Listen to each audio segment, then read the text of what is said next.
नमस्कार दोस्तों, KSG online study channel पर आपका हार्दिक स्वागत। आज की क्लास राजस्थान के प्रमुख मेले पर। तो चलिए आज हम बात करेंगे राजस्थान के इन 5 प्रमुख मेलों के बारे में। ये 5 प्रमुख मेले हैं: पुष्कर मेला, कपिलधारा मेला, चंद्रभागा मेला, कपिल मुनि का मेला, गणगौर का मेला।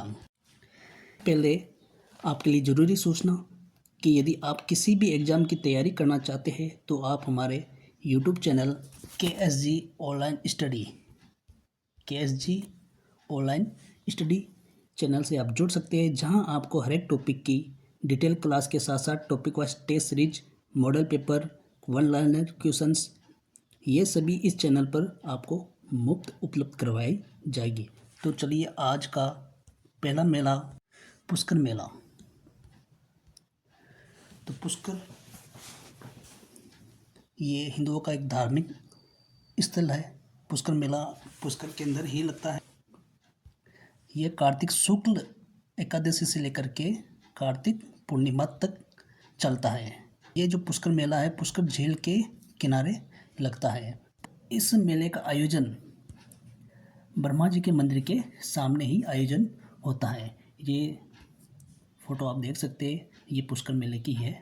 और इस मेले को रंगीन मेला कहा जाता है। क्या कहा जाता है? रंगीन मेला। रंगीन मेला क्यों कहा जाता है? क्योंकि इस मेले के अंदर पशुओं का व्यापार होता है ना। पशु जिनमें ऊंट सबसे ज़्यादा और घोड़े, गधे और भी कई सारे पशुओं का आदान प्रदान होता है। और साथ साथ यहाँ पर सांस्कृतिक कार्यक्रम, विभिन्न सांस्कृतिक कार्यक्रमों का भी आयोजन किया जाता है। और परिधान लोग यहाँ पर पहन करके आते हैं।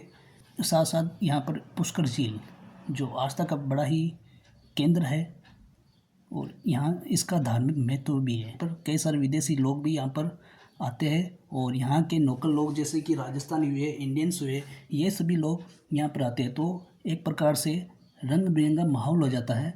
तो इस कारण से इस मेले को रंगीन मेला कहा जाता है। इस मेले को मेरवाड़ा का कुंभ भी कहा जाता है। क्या कहा जाता है? मेरवाड़ा का कुंभ। और अंतर्राष्ट्रीय मेला भी पुष्कर मेले को कहा जाता है, क्योंकि यहाँ पर जो पर्यटक आते हैं वो देश विदेशों से आते हैं। इस कारण से इस मेले को भी क्या कहा जाता है? अंतर्राष्ट्रीय मेला कहा जाता है। और इस क्षेत्र का नाम पुष्कर क्यों पड़ा था? इस क्षेत्र का नाम पुष्कर क्यों पड़ा था?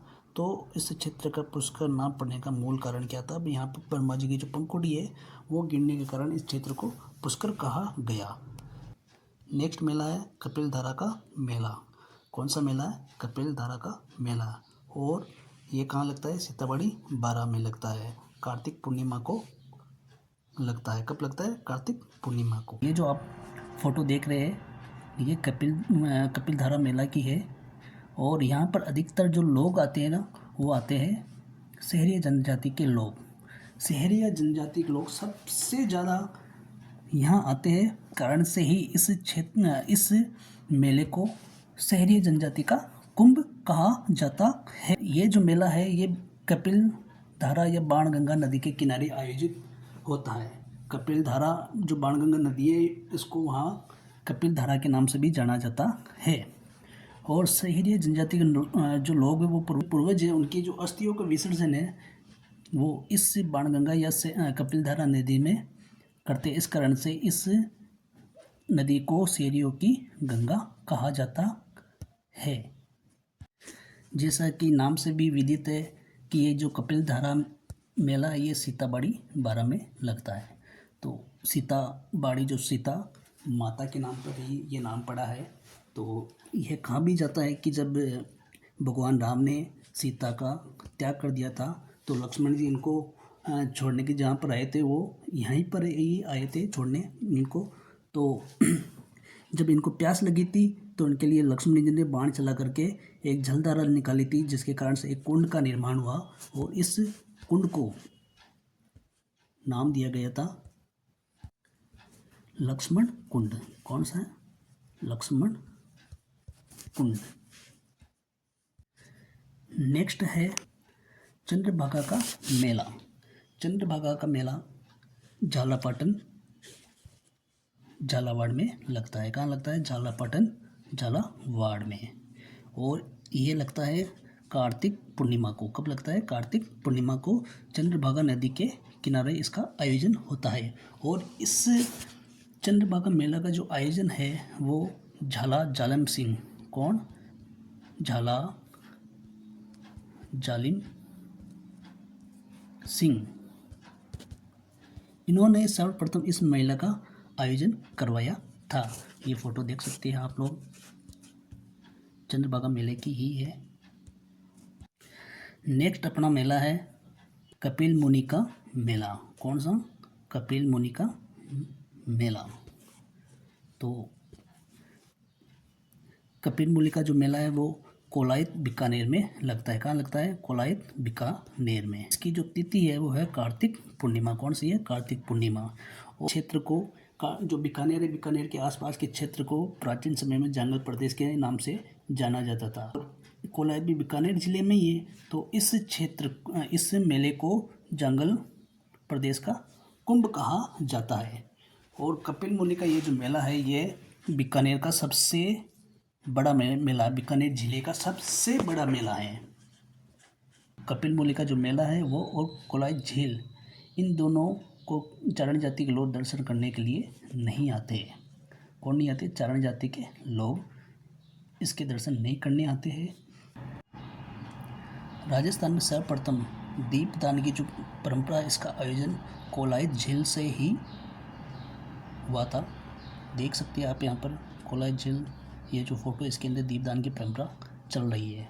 और आपकी जानकारी के लिए बता दूं, जो कपिल मुनि का जो मेला है वो कोलायत बीकानेर में लगता है। और यहाँ पर जो कपिल मुनि है वो यहाँ पर तपस्या करने गए थे, तो इसलिए यहाँ पर इनकी तपोस्थली भी है, तपोस्थली।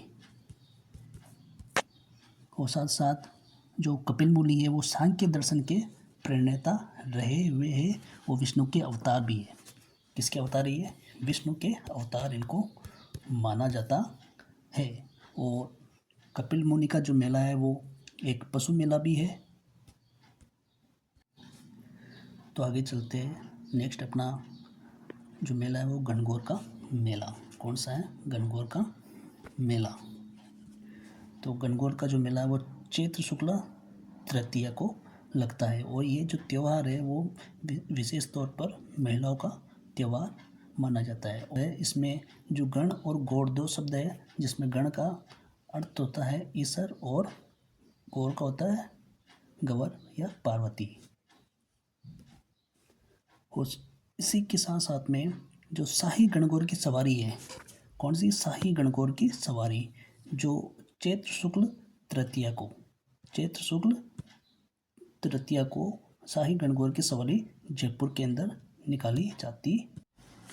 आप यहाँ पर देख सकते हैं ये जो फोटोज है, ये शाही गणगौर, जयपुर की जो विश्व प्रसिद्ध शाही गणगौर है ना, इसकी सवारी है। और विशेष तौर पर जो गणगौर का त्यौहार है वो जयपुर के अंदर सबसे ज़्यादा फेमस है। और इसके अलावा और भी गणगौर का त्यौहार मनाया जाता है। राजस्थान में अलग अलग इलाकों में गणगौर का त्यौहार मनाया जाता है। गुलाबी गणगौर का त्यौहार कहाँ पर मनाया जाता है? तो गुलाबी गणगौर का त्यौहार नाथद्वारा राजसमंद में मनाया जाता है। कब मनाया जाता है? तो ये चैत्र शुक्ल चतुर्थी को मनाया जाता है। इसी के सामने दीघा गणगौर की सवारी, किसकी? दीघा गणगौर की सवारी, ये उदयपुर के अंदर चैत्र शुक्ल अष्टमी को मनाया जाता है। कब मनाया जाता है? चैत्र शुक्ल। और बिना ईश्वर की सवारी केवल गवर के साथ में है ना, मतलब इसमें जो भगवान शिव है इनको माता पार्वती के साथ में इसकी सवारी नहीं की जाती है। ओनली फॉर केवल गवर की सवारी माता पार्वती की ही सवारी की जाती है। तो ये कहाँ पर सवारी निकाली जाती है? तो जैसलमेर के अंदर। कहाँ? जैसलमेर के अंदर। तो दोस्तों आज के लिए फ़िलहाल इतना ही। धन्यवाद।